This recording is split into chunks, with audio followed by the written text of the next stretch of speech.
Bonjour et bienvenue dans cette vidéo flash dans laquelle nous allons voir ensemble ce qu'est une force et quelles sont ses caractéristiques. Commençons dans un premier temps par définir ce qu'est une action mécanique en physique.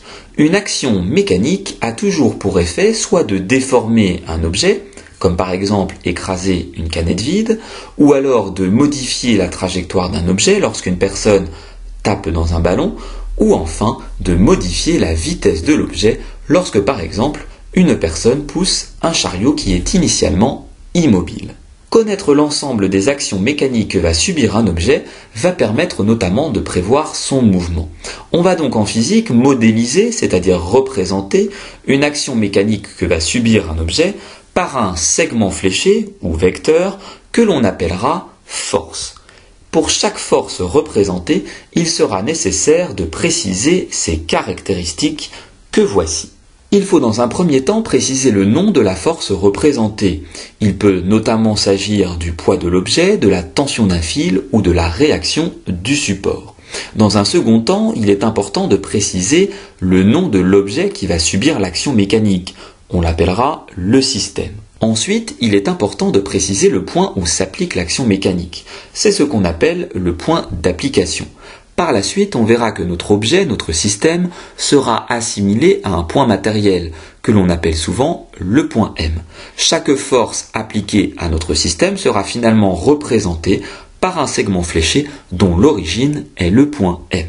Pour s'assurer que tout cela est bien compris, prenons un exemple, une situation réelle avec notre système, l'araignée, qui est suspendue à son fil. Voici maintenant le modèle, c'est-à-dire la version simplifiée.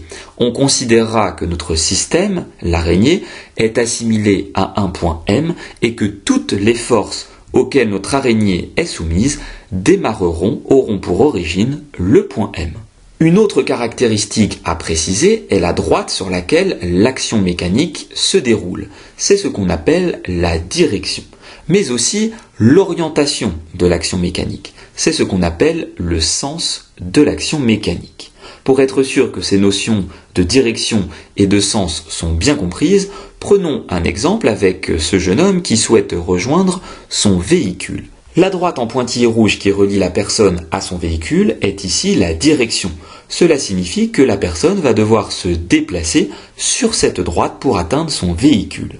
Seulement voilà, cet individu peut se déplacer vers la gauche, il s'agira du sens numéro 1, ou vers la droite, il s'agira alors du sens numéro 2.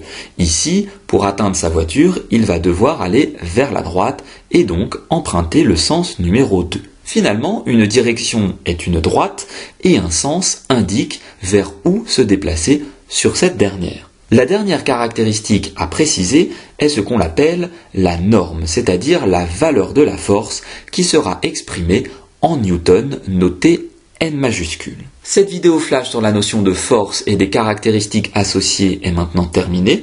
J'espère qu'elle a été claire. N'hésitez pas à vous abonner à ma chaîne YouTube et je vous dis à très bientôt pour de nouvelles vidéos.